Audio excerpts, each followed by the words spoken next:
So Mehdi Hassan, he's been doing phenomenal work, and I know that there is a documentary coming out by Zateo that is about really just like the way that soldiers are for the IDF rationalize their genocidal views. I've seen the trailer; it's disturbing. So they're doing just great work trying to shed light on this. And he had presidential candidate Dean Phillips on his program. You know, the guy who Venmo'd a magician in Louisiana to like $100 to make that AI fake robocall of Biden telling New Hampshire voters not to come to the polls. That guy, what a loser. I mean, he could barely, he was running as the I'm Biden but young candidate and no one even cared.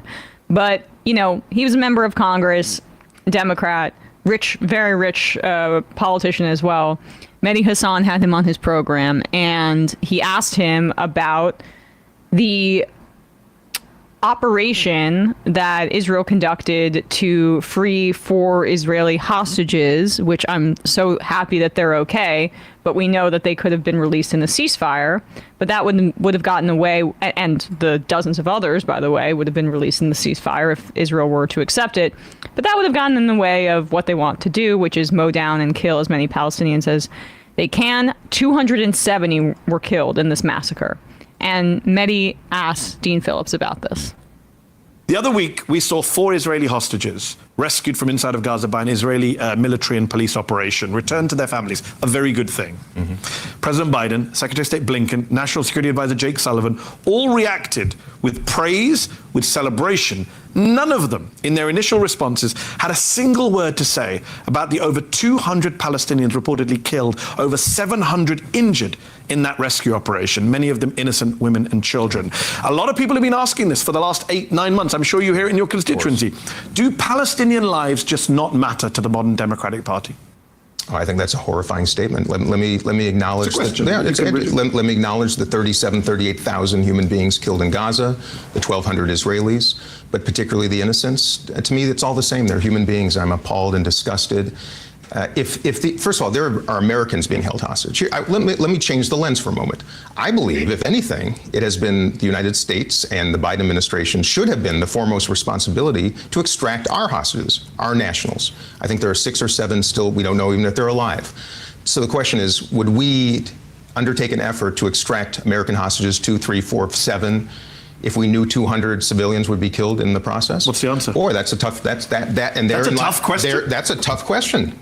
If you're the leader of a country, absolutely. You killed 200 people to save 6. Mehdi, look at our, first of all, I'm the son of I'm a Gold Star son. I lost my dad in Vietnam. One of the most despicable, I think, wars of the United States has ever prosecuted. We've killed hundreds of thousands of innocent people over the years. We continue to. Look what we did in Japan to end a war. These are philosophical questions that most Americans would never want to be faced with. But you're a member of Congress, right? I'm a member of Congress. You wanted to be president. Yes. So let me ask you the straight up question. Let me answer your question. Please. I believe, as the President of the United States, his or her obligation should always be the safety and security of Americans first. It does not mean dismissing other humanity. But in the case of hostages, when it comes to this, and we've tried this before, and we've seen carnage. The fact of the matter is, I think we should extract. And by the way, if that means there are civilian deaths as a result, unfortunately, that's, I think, a cost.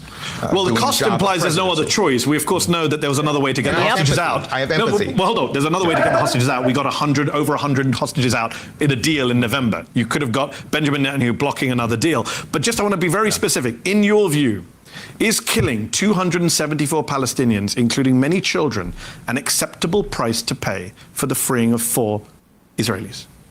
Like I said, I don't. This you want a clear answer, and you want to make this black and white. Is it an acceptable price to pay? It's an unacceptable price, but I think it's a price that has to be paid. Wow. So, if you're saying that to get free people from the clutches of horrible captivity, hostages, people possibly being abused in captivity, to free them, you have to pay a price, right? It's a horrible price. Does that ratio work the other way? How many Israelis can Palestinians kill in order to free Palestinian detainees who are currently being tortured in Israeli captivity, some of them being raped to death, according to the New York Times last week? Can they kill 200 Israelis? Hold on, let me finish the question. No, can they kill 200 Israelis to free 4 Palestinians who are being tortured in an Israeli prison? I think it's a question that I'm sure Palestinians are asking the same way as Israelis. No, you answered it. You answered it for Israel. I would like you to answer it in reverse. Let me just clarify something you just said. You said Palestinian prisoners are being raped to death by Israeli soldiers? Yes, this is a report in the New York Times last week. Okay. I don't believe that to be true. Nonetheless, the question. A 41-year-old detainee said the interrogators made me sit on something like a hot metal stick and it felt like fire. He said another detainee died after they put the electric stick up his anus. No, it's repulsive. This is an Israeli dungeon that CNN and New York Times have both reported on. UN investigated. So to free people from that prison, can you kill lots of innocent people according to the logic of the raid in Gaza? What I'm trying to say is, if you represent the Palestinian people, you represent the Israeli people, we look at this quite differently. I don't want to say... I know you do, which is why I'm asking the question. Why can't he just say, look, the Hamas made a tough decision? Well... I understand that you see it differently. A lot of people watching at home say, why? Why aren't all lives equal? They should be. But they're not. Good job, Mehdi, who also was so quick on the draw with the quote from the New York Times. How did that escape the notice of a guy running for president? He literally didn't know that was established in the New York Times. I really do think that we have very little understanding of how in a bubble these folks are. I mean, the level of even President Biden, what he receives in terms of news clippings or what he's reading, why they talk about TikTok as this mythical thing that the Chinese government and that Hamas is using to brainwash kids is because they're not seeing the same images all the time. Now, I think they understand what they're doing, right? Well, it's the cost of supporting Israel, the only democracy in the Middle East, our strategic partner. But they also are getting their news from a very, very, very small sliver of people. Yeah, it's both end. I mean, like we said, the issue is as they start putting civilian fascists instead of military leaders in front of in charge of the occupied territories, that demographic problem becomes even more urgent, because are you going to start drawing your borders around the territory you occupied and counting those people as part of your demographic?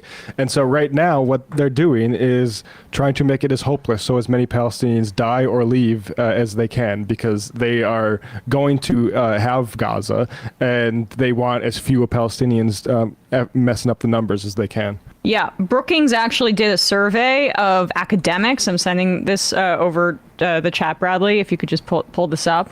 Don't listen to politicians on this. I mean, really, this is important.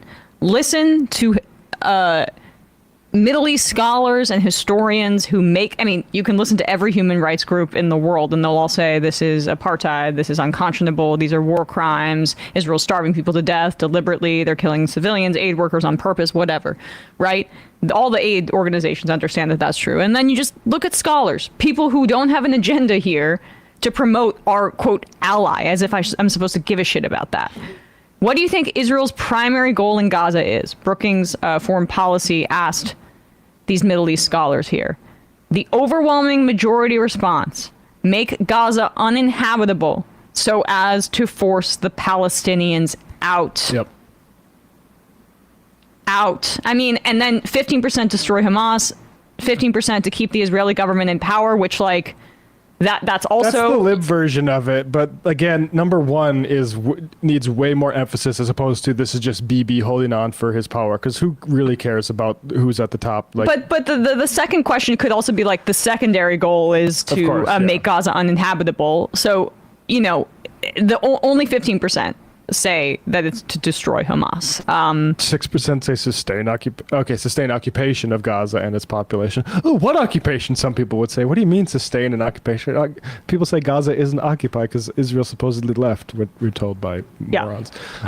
So anyway, great job as always by Mehdi. And I just wanted to add briefly that this might be a little bit of a far-flung comparison, but it slightly reminded me of sort of sometimes how Republican lawmakers will react when really hard pressed on unwillingness to act on banning assault weapons or things like that in the wake of mass shootings by essentially saying, I think Matt Gaetz may have been the only one who said this as bluntly, right, but kind of saying basically, this is the cost of freedom. That like these types of events are the cost of our Second Amendment rights being upheld, of us having unfettered access to these weapons of war. Dean Phillips in a similar scenario is basically saying, to uphold what I think is necessary to maintain this offensive, as well as release hostages in the way that is presented or at least rationalized within himself, the cost, however unspeakable, however you can emotionalize it or sentimentalize it by saying it's reprehensible. Yeah.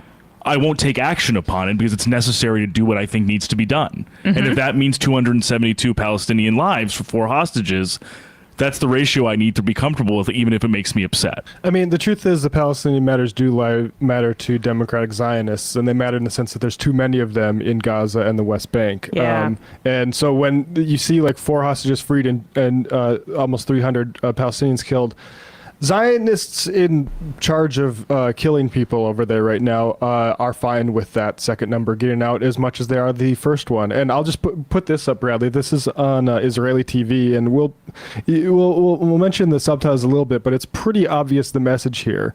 A woman from the families of Israeli captives talking about how only a deal will save the hostages, and she uses a pretty I think evocative visual metaphor here, and we'll just read this out. This is a way to illustrate what we were thinking, what we are going through and what we are thinking. זה איזושהי דרך להמחיש מה עובר עלינו ומה אנחנו חושבים. אז אני רוצה רגע להראות. So I want to show you for a moment. Here there are 7 balls. This is the number they managed to bring back in the deal. Hostages. This is the number they managed to bring back in the rescue. Do you want to see how many managed to bring back in the deal that returned the hostage deal? 110 people they managed to bring back in the hostage deal. And I demand, I say to everyone who hears me, only a deal will bring all the hostages home. Military operations can bring back 1 person or 2. It's not enough for us. We want everyone home. We are tired of risking the lives of the fighters and the lives of the hostages. Only a deal can bring everyone back home safely.